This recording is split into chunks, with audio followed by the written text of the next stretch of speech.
আসসালামু আলাইকুম। দেখতে পাচ্ছেন আমার সামনে একটি গাভী। তো এই গাভীটি হচ্ছে আমার ফার্মের ৪র্থতম গাভী। এই গাভীটি আমি মোটামুটি ২ মাস আগে কিনছি।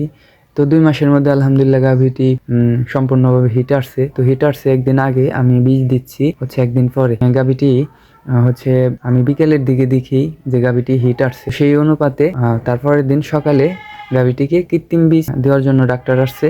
তো ডাক্তারের সাথে আমি হেল্প করতেছি। তো আমাদের খামারিদের, ছোট বড় সকল খামারিদের একটাই আশা যে গাভীটি ঠিক সময়ের ভিতরে গাভীটি হিট আসা এবং গাভীটি ভরট হওয়া। তো আলহামদুলিল্লাহ এই পর্যন্ত যতগুলা গাভী আমি নির্বাচন করেছি, মানে আমার ফার্মের জন্য কিনেছি, আলহামদুলিল্লাহ প্রত্যেকটি গাভী হচ্ছে আপনার প্রতি বছরে বাচ্চা দেয়।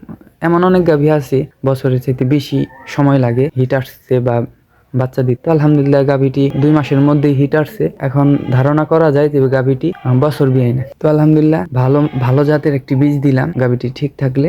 আলহামদুলিল্লাহ। তো আল্লাহ পাক যদি সহায় থাকে এবং রহম করে